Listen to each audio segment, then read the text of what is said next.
You see, we have a lot of people are very attached to ceremonial things. And whereas ceremonial things is important in certain aspects, but sometimes when condition doesn't permit, we should do away. When time constraint or circumstances doesn't permit, we can do away the ceremony. We can cut short or even do away. For example, we're talking about asking for precept. When we talk about asking for precept, what do we understand for asking for precept? The precept is what? The restraint of one's actions. Now the restraint of action, we must ask ourselves, who is the one who do the restraint? You are the one. So must you go and ask from a monk to administer the precept to you? If there is monk, if there's a group of newcomers, yes, we say that we want to encourage, we want to introduce, recommend, so that people know what is going on, right? And that form of training is good. But in the events where old-timers, seasoned practitioners, we know that we don't need to ask precept for anyone. The precept is in ourselves. Our word, our action, our speech, our thoughts, the way we think is our precept. And based on that, then we can proceed forward in the practice of the Dhamma. And we won't be so attached to ceremony. Now, why we want to clarify this point? Because a lot of people, they are not Buddhists, but the quality of the human value in that individuals, in the person, they have the good human quality and the quality of what the Buddha encouraged. These people they have, but they are not Buddhists. They are by birth Christian, Hindu, Islam, and maybe no religion at all, free thinker. So can we say that, they are wrong? No, because the word religion, the word is just a concept. It's just a labeling for people to differentiate. And that's all. And we get so indulgent with this labeling that we quarrel and have dispute over this kind of labeling. But of course, in this world of suppositions, the differentiations of the labeling is very important so as to let people who got no base, no foundation in the practice to refer to, but people who reach a stage of maturity in their spiritual gain, spiritual quest in the practice, then they will look far beyond. They are not capped, they are not fenced up or limited in the span of their thoughts. And this is how the practice we progress as we go along. You see, when we talk about practicing, we talk about emptiness, nothing at all. Everything is the same. Yeah, you will reach a state, you will understand it, and your heart will open up, right? We won't be confined to a very rigid, or what we so-called a narrow-minded kinds of or a frog in the well. The frog walk, you look at the sky, only the round circle of the sky. So everybody asks you, do you see the sky? Yeah, the round one, that was the sky. He never jumped out from the well. And if the frog were to hop out from the well, they say, wow, it's so vast, so wide. Look at the horizon. That's the practice of Dhamma. Same thing. A person's heart, if your mind is not open up in the practice, it's just a frog inside this well. Because why? You don't have the spring. You don't know how to jump out. You were too scared to jump out. But if you practice and you reach the stage of maturity in the spiritual quest, nothing can stop you. It's automations of realizations, of understanding of this whole universe, how it operated. You are so free, you are so happy that you can accept all odds. Even the most nasty people on earth, you can stay with him and you can smile at him. He can treat you very nasty. He can, be very ill will to us, but yet we can we can take them on easily, no problem, because we have compassion that people who react in that way are people who got no peace in the heart. People who have anger, who have hatred, who have delusions, who have jealousy, all sorts of things, are people who suffer a lot in their heart. So we mustn't hold forth or have grudges with that kind of people. We should have the compassion to look at it. Oh, it's very pitiful, these people. They don't see that this is suffering, the suffering of the mind. And why? That's why when we practice, when we come to a place like that, there will be a short discourses of talks, so as to lighten up, to cheer up the mind that has always been played around by our own untrained mind, the thoughts that keep torturing us. A lot of people, they cannot get up from this, what we call the cycle of the thoughts. And it just keeps spinning. It's so strong. It's very painful. But the minute we establish mindfulness, we're able to establish mindfulness, we're able to establish samadhi, to bring the mind to come to a state of calmness. Straight away, we can feel the relief of lightness of the mind. The background voice inside the mind will just quiet down, and you can feel the lightness of the head. That you feel so nice. Wow, what is that? And it can't prevent you from pursuing more into the practice. If you hit this type of practice, you will want to practice more, going more. Until you really understand what it's all about within our own mind. It's just a person who have abundance of merits or happiness. It's just a person who have a lot of money in the pocket. He don't have to worry, go anywhere. You want to go to Melbourne, no problem. You want to go Africa, no problem. Because I got the thing to spend. But that is only the material world, external thing. We're talking about spiritual gain. The mind that understand what? Anicca, impermanency of all nature. Dukkha, that is suffer if you attach to all this type of thing. Anatta, because there's no self. We can't control. You have no say at all. And that's why we are in the state of this kind of error of human existence, that you look at the whole world. Because of the lack of contemplation, because the whole world keep finding a way to cover up all the ugly part that's exposing out. They try to cover up nature that's happening so that to make people to say their life is so happy. But actually, they cover up. Happy? The body is so good, so healthy, blah, blah, blah. Okay, you don't bathe for 7 days.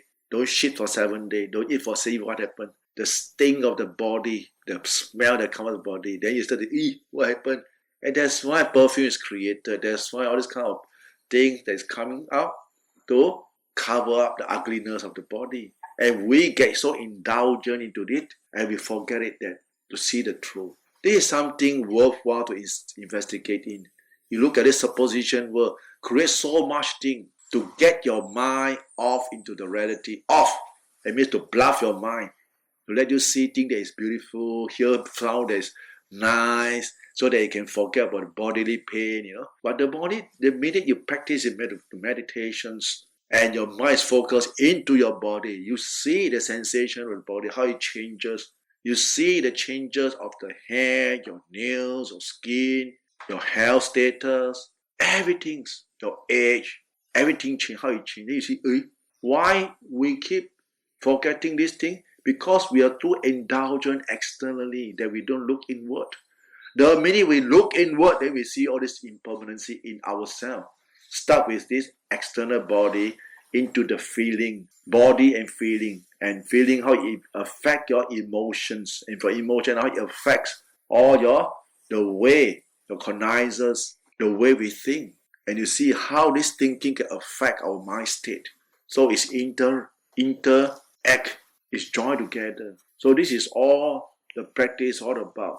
So remember, this is one part today, and we left only 3 Patimokkha to go, and 2 Patimokkha, and then 1 month time will be ออกพรรษาอีกเดือนหนึ่งก็ออกพรรษาไม่เดือนหนึ่งหรอกวันนี้ก็วันที่10 กว่าวันตนยังไม่หายเหม็นเลยออกพรรษาแล้วดูดิ so fast time spent travel so fast you're going to ออกพรรษาalready so treasure with what you have now. Life is uncertain, death is certain, and that will be the sharing for today.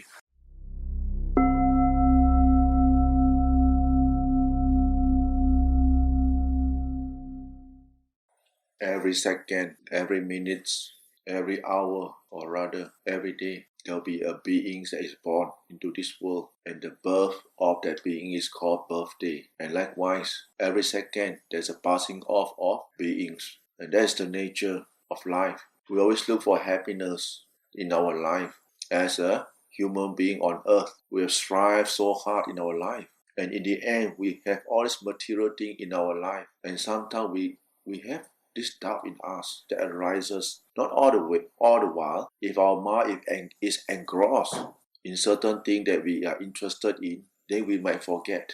We might not be aware, or our question will be taken or be put off by the events that we indulge in. So there's no doubt. But sometimes this doubt arises again. Now, what is the happiness in life? And we ponder, and we start to go from houses, from relationship, from all the belonging we have, all the good food we take, and we think, is this happiness? And we cannot get an answer to our question. And sometimes, why do we get angry? Why certain people are so forgiving? How come we are not like that? So there's so many questions that pop out in our mind every now and then. And for people who want to pursue it, they will want to find an answer. And for people who don't want to pursue it, they just brush it aside. And that's the nature of human beings. And people say, don't think about that. We can't handle this doubt, which is right. Which is right. But we must handle. A lot of people who don't want to handle or don't want to face this doubt that arise within their consciousness, they ended up remorse, regret in the later stage before they pass off. They say, I should have do this, I should have do that, I should have been better, I should have been kinder, and a lot of regret. So before we can even reach this stage, why not? We are still alive, when we still have the opportunity, when we still have the strength, time, do something good for ourselves. Calm our mind, do some prayer before you sleep, wishing good for yourself, wishing good for your family, people. Just do a mental thought, this kind of mental noting in your mind. May I be well and happy, healthy and strong. It's a simple thought, but this simple thought is so powerful. It has an impact in you. Rather than you let the thought, unwholesome thought of regret, thought of hatred, thoughts of anger, harboring your mind, and that cooks you up, making you helplessly, getting us worked up. And that is the problem. We have the choice. And the Buddha doesn't say that, point you the problem and never give you a method, a way out. The Buddha said, if you have this anger harboring your mind, induce, that means think thoughts of goodwill. Spread thoughts of goodwill to yourself and to other people. But with yourself first. Remember, do yourself first. If you cannot be happy, you cannot spread goodwill to other people because you don't know how to find the real happiness in you. If you know how to spread thoughts of goodwill, you feel good. These thoughts of goodwill, they immerse in our mind. It brighten up your days. It brighten up in all aspects in things. You look at things in your life. You are full of compassion and real compassion. And it's beyond limitation of material thing. You can full swing. How you look at problem is different when you have the compassion in you. It's different. It's not material thing anymore. It's beyond that. And this is something we need to cultivate, and that's very lacking in a lot of people's mind because they are not kind to themselves. That's why they always get very worked up, angry. They get very jealous. A lot of things, negative, keep generating up from the mind. And we want to put a stop. We can put a stop. We have the decision. We are the one who made the decision. I'm not good to, because we know. But how come we get carried away? We got carried away because we lack of mindfulness. That's why the mindfulness comes in so important every time. This thought in the existence of human beings. You see, all the time, what makes us live in our life? Our thinking. And most of the time is infiltrated or being influenced by greed, hatred, and delusions. When you want something not in the way with what you think, you got very angry and that's it. Finish. Your mind can't think properly anymore. And a lot of evolutions of thought, mental formation, unwholesome, keep popping up. And it's just flood. It's just flood. It flood your mind, it flood your eyes, it flood your ears, it flood your nose, flood everything. The whole existence of human beings feels so lousy when you're at this stage. And this is why people suffer. But if we can develop a skill of how to dislodge fast enough, the minute we know that, because we have mindfulness, you can detect very clearly this unwholesome thought trembling inside your stomach, coming up, And you see, coming up. Just watch it. And shit.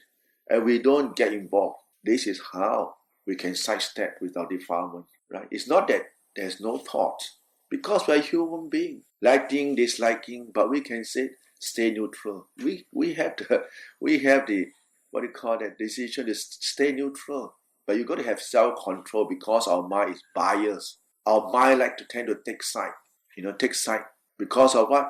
I like you. I agree with you. So right also wrong. If I disagree with you, wrong also become right. This is the world. That's why when we look at the whole situation with human existence, it's sort of, this is the world. Where can we find fairness? There's no such. Yeah, you can only find the fairness in ourselves. Be fair to yourself. Don't get angry. Don't get so involved. Know how to live with the world, but not being hurt, but not being overly overwhelmed or affected by what's happening externally. You need to cultivate. A lot of people, they live in the world, they get so engrossed, they are burned. I use the word burn, roast you alive. But a person who are wise, who have mindfulness, who have precept, who have smarty, who have the wisdom, they look at the problem, they know how to pull up, sidestep, step aside, and look at it. We can still stay. And then we see what is called karma. It's really karma. There's certain things sometimes we want to help, but it's beyond, because the individual don't help themselves. They are over-reliant. They always want people to help them. You must help yourself. No one can help you. It's just a food. If you are hungry, you better go and take a food. If you are thirsty, you better go and take a drink. And that's it. Simple as that, ABC. But human beings are like that. They are very naive. They always think, living in their own world, on fantasy, making out the stories themselves.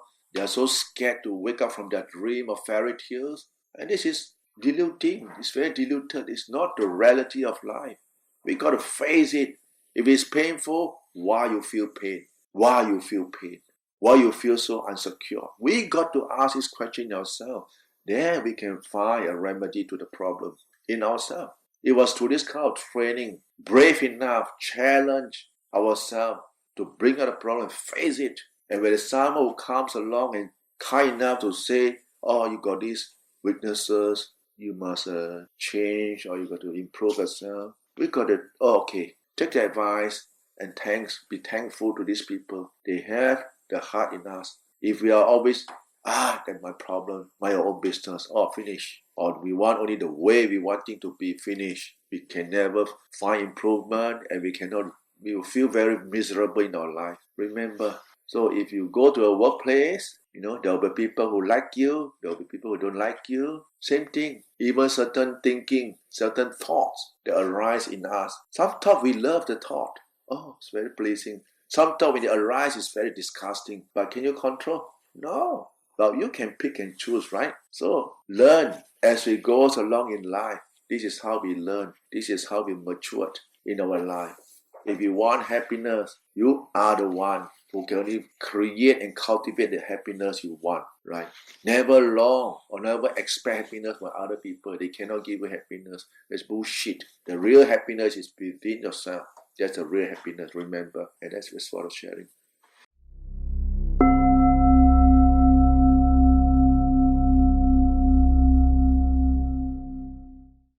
You see, when we talk about Chitta Vinyan, the consciousness, when this mental consciousness go into the body of individual beings, be it a human being, we say a human beings. Into animal's body, we say there's animals. Into the marine being, we say there's a fish, or cat, squids, prawns, and so forth, lobster, abalone. You see, in this whole world, that's full of what we call consciousness. It's just that now we are listening to the talk. And what is listening? Your consciousness, this mind state. When a person dies, this is the kind of mind state you are. Whether you are in the happy mind state, or delusional mind state, or mind state that is full of hatred, full of jealousy, full of greed, and the kind of mind state you're dwelling in. That's why it's so important that we got to maintain mindfulness. Mindfulness to control our mind. Mindfulness to maneuver ourselves from those unwholesome mind state. to shake away those unwholesome mind states right away from our mind. Right away, you see, right away. Because why? It's unwise. Because the mind state will decide an individual beings of their future birth. And yes, if you are still not a Sotapanna, not an Arya yet, you are bound to be controlled by your own mind state. Whether you taking occupation, a mind state that is skillful or unskillful, kind, or full of hatred, full of anger, then mind state you will go. So we talk about mind state is beyond supposition term of whether you are a monk or whether you are Ajahn or whether you are lay people or no. It's a mind state. So it's very important to maintain this mind state. It's very crucial to maintain mindfulness because that is the only thing that can give you what we call it the guarantee that you won't drop into a willful state.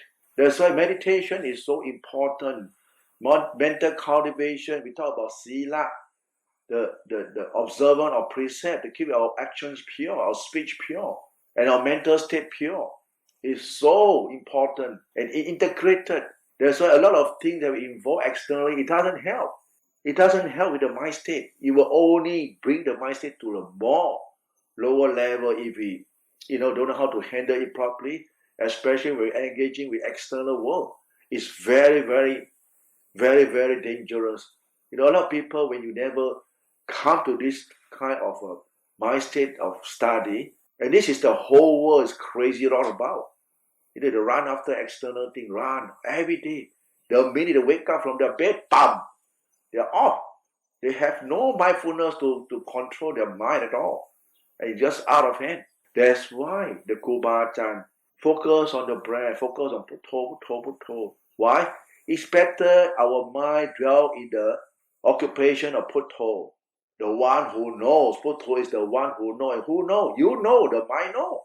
Because it's with putto that you can arrest, you can detect whether is my mind in an angry stage, is my mind in a jealousy state, is my mind unhappy or very rebellious stage. You can know deep inside this mind state of ourselves. Who know better than we ourselves? And if we know that we have this problem, then we can do the remedy. We can solve our problem. We can have a self-dialogue that, hey, look here, why can't we just do the practice and without indulging other people? And that's why I keep telling people, don't make life difficult for ourselves. Don't make life difficult for external people because it will affect the karmic. There's a karma in everything we do, the repercussions. Because why? It comes in the form of memory. We can remember, and this memory will trigger out. But it has an impact into our own mind. It's very, very important, especially, for meditator, people who want to cultivate mind state. But of course, people who live in the worldly, lay people got involved with the society, they got no choice. Why? Because they have to face those nasty people, this cruelty of the world. The unfairness, they also must keep quiet. The anger, they must endure. And that's why the Dhamma comes in. The Dhamma comes in what? You got to endure. You got to practice perseverance. You got to practice forbearance on how far can you go. How hard can you take? How harsh can you endure? All kinds of odds from externally. And that is the training. Because why? We cannot please the world. But if we can withstand the harshness of the world, our mind will be an uppercut. Why? Because that is training. You know that, okay, my samadhi is unshakable. My mind is wise enough to shake off this unwholesome state of mind that arises within me, ourselves. And who benefited? We ourselves. Other people might say that, stupid, it's okay, but we are not hurt. We are happy. We are non-reactional. It's not that we don't want to retaliate. We find it no use because the minute we retaliate, it's a form of defilement. It's a form of karma that we're going to create again. And that's why when we look at it, we are very scared. We are very fearful. That's why the word comes in hiri otapa. Fearful of committing more mistake for ourselves. because we have already had enough suffering in our heart. We have already had enough hatred that we can't handle. We already have enough greed, delusional state of mind that arise in us we can't handle. So it's better that we live within the temple boundary. What we handle within this temple boundary. We want to get crazy within this temple boundary. It's very safe because inside the temple, people are kind, people are forgiving. People won't revenge. You just live and let live, and no problem. But if we are outside the world, an eye for an eye, you do that to me, I'm going to attack you. And this is the world, right? So remember, we talk about this chitta vinyan, the mind state, the mind. That's why the Buddha emphasized so much. Every time he's saying, maintain mindfulness, maintain mindfulness, maintain this presence of mind in your body, this presence of mind, the present, maintain. Why? Because by maintenance of this presence of mindfulness, only can you detect, only can you see those shortcomings of ourselves, not other people, of ourselves. Why I get angry? Why? Oh, because I say this thing, I'm not happy. Then we can have a dialogue on why. And we prop in. Oh, okay. You see, and then we know, we understand, we let go, we leave the matter rest there, and that's it. And our mind will detach. And you look at where the mind is detached, the happiness of lightness. There's no tension in the mind that can bring down the mind. And this is how your mind get elevated. The more you contemplate about the body, about the worldly thing, the more you get this passionate of the whole world, this enchanted. You slowly will detach. You will detach your mind automatically without you say you want to detach the mind. Just the minute you contemplate, you can feel the lightness, like something that is pulling you down has been released. And the more you contemplate, the more lighter your mind will feel. And this is what we call, the lightness, the gladness of Dhamma. The happiness arrives through contemplations of Dhamma, of our own mind state that's torturing us, and we are able to dialogue. And next time when this problem arises, we know how to deal with this kind of mind state. And this is what we call experience. This is what we call practice make perfect. This time feel, again, ourselves, be more mindful next time. And this is how we reinforce ourselves. Okay? And that'll be the sharing for today.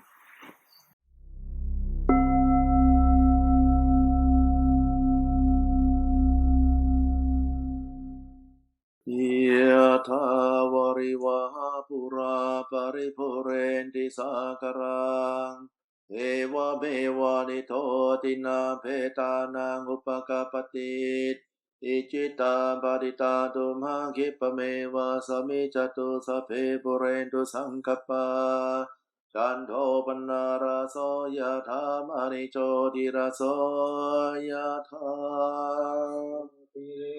Tiya vivanjanu samharo govina sadumade bhava vandarayo sukhi dikhayo go bhava viva Tanasile sanicang buddha Vajayino cakaro dhamma Tanti ayuhano sukhang Alaya samipade se kapete vasa parita jatiyo Sila vadeta mochetava sanyate brahmacharino Yadata devata sunta sadakina madese Tapucita pujayanti marita manayatina